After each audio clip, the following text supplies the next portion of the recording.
Keila, telingamu ada berapa? Oh, Papa, kayak anak kecil aja. Kalau mata manusia berapa?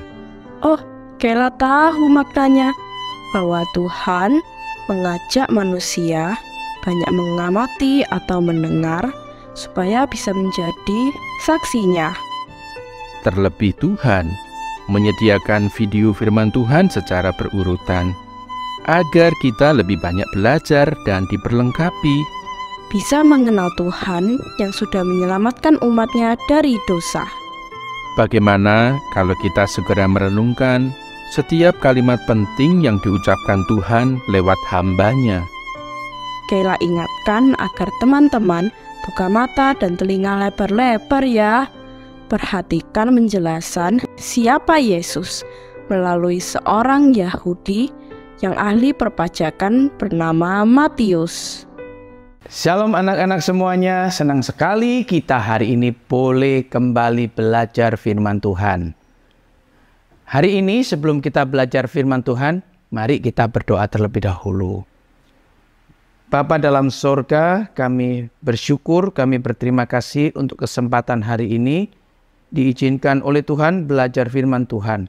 Kami mohon Roh Kudus menaungi kami, Roh Kudus memimpin kami, supaya sepanjang kami belajar firman Tuhan, tidak ada satu kuasa iblis yang mengganggu kami karena Tuhan yang membentengi kami. Tolong juga kami yang akan menyampaikan kebenaran firman-Mu, Roh Kudus tolong dan tuntun mulut, lidah, bibir kami, supaya dengan keberanian yang Tuhan berikan, boleh menyampaikan setiap kebenaran sesuai dengan isi hati Tuhan. Dalam nama Tuhan Yesus kami berdoa. Amin. Anak-anak yang dikasihi Tuhan, kemarin kita sudah belajar bahwa Sang Penebus dosa manusia, Juru Selamat manusia, harus lahir melalui keluarga daripada Raja Daud. Dan hari ini kita akan mempelajari hal itu. Ada seorang yang bernama Yusuf, dia adalah seorang tukang kayu yang hidup di Nazaret, bagian wilayah dari Galilea. Dia hidup sederhana dan dia sedang bertunangan dengan seorang gadis, seorang yang masih perawan yang bernama Maria. Oleh karena mereka masih bertunangan, mereka tidak kumpul dalam satu rumah dan mereka tidak melakukan hubungan suami istri. Anak-anak, suatu saat datanglah malaikat kepada Maria memberitahukan bahwa dirinya, yaitu Maria, mendapatkan kasih karunia daripada Tuhan. Dan diberitahukan bahwa Maria akan mengandung dari Roh Kudus. Dan anak yang dilahirkan itu akan disebut kudus, anak Allah. Anak-anak yang dikasihi Tuhan, ketika Maria mendengar berita ini tentunya Maria menjadi bingung. Karena biasanya seorang wanita bisa hamil itu pasti mempunyai suami atau merupakan hasil hubungan antara laki-laki dan perempuan. Tetapi saat itu Maria hanya bisa berserah kepada Tuhan. Dan andai kata Maria mengatakan hal ini kepada banyak orang tetangga-tetangganya dan juga kepada Yusuf, maka banyak orang, bahkan Yusuf sendiri tidak akan percaya bahwa tanpa laki-laki seorang wanita bisa hamil. Nah, anak-anak yang dikasihi Tuhan, ini merupakan satu hal yang perlu kau ingat. Bahwa Allah pernah menjanjikan kepada Adam dan Hawa bahwa Sang Penebus dosa manusia itu akan lahir dari keturunan perempuan. Artinya tanpa ada benih laki-laki yang ditanamkan di dalam rahim wanita. Dan ini menjadi bukti nyata bahwa Maria mengandung tanpa ada benih laki-laki yang tertanam dalam rahimnya. Hanya Allah sendiri yang sedang tertanam di dalam rahim daripada Maria. Anak-anak yang dikasihi Tuhan, hal dikandung dari Roh Kudus itu adalah hal yang ajaib. karena syarat untuk menjadi penebus dosa bagi seluruh bangsa itu harus memenuhi 3 syarat mutlak, yaitu dirinya adalah seorang manusia. Yang kedua, dia harus tidak berdosa. Yang ketiga, dia harus tidak terbatas. Hal ini hanya bisa dipenuhi oleh Allah yang menjadi manusia. Sungguh ajaib bukan bahwa janji Sang Penebus itu telah digenapi dengan saat Yesus telah dikandung oleh Maria. Anak-anak yang dikasihi Tuhan, tambah hari tambah bulan, maka Yusuf tahu bahwa Maria hamil. Tetapi Yusuf tidak tahu siapa yang membuat Maria menjadi hamil. Dengan demikian Yusuf merasa bahwa dirinya dicemarkan, nama baiknya dicemarkan.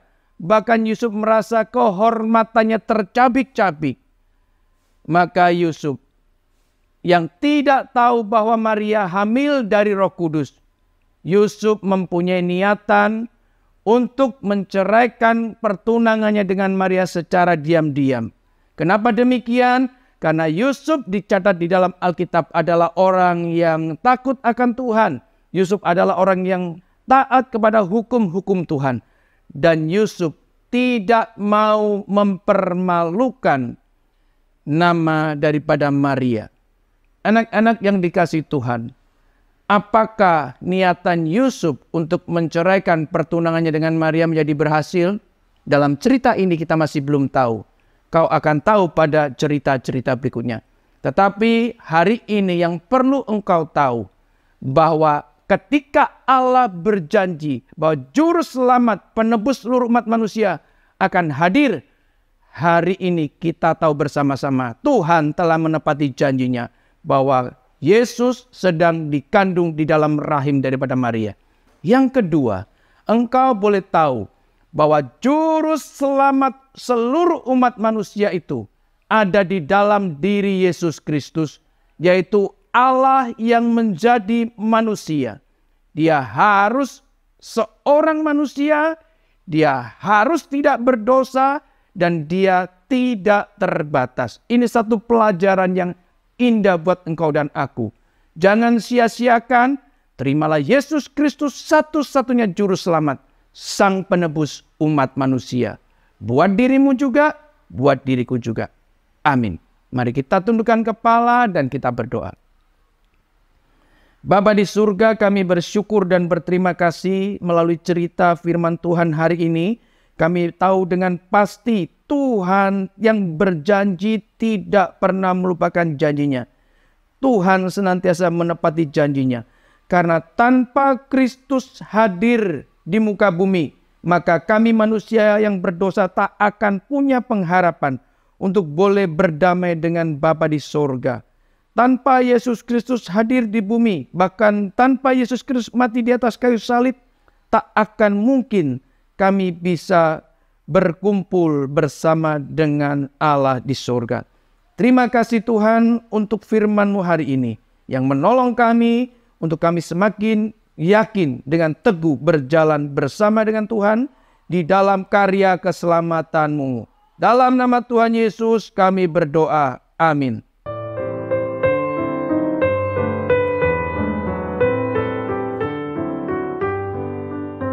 Memang benar, Tuhan Yesus terus bekerja. Dia tidak pernah berhenti dan selalu aktif berkarya. Kelihatannya Tuhan sudah tidak berfirman selama 400 tahun, tapi Dia tidak pernah pasif. Selalu dan pasti Tuhan mengenapi janjinya. Sahabat PDKA masih ingat bukan? Kapan pertama kalinya Tuhan menjanjikan kelahiran Yesus? Oh, kayaknya sudah lama sekali. Tepatnya ada di buku PDKA seri 1 ini. Tapi kapan tepatnya? Sejak Adam jatuh dalam dosa. Dan Tuhan menyediakan seekor binatang untuk menutupi tubuhnya yang telanjang. Benar-benar dahsyat.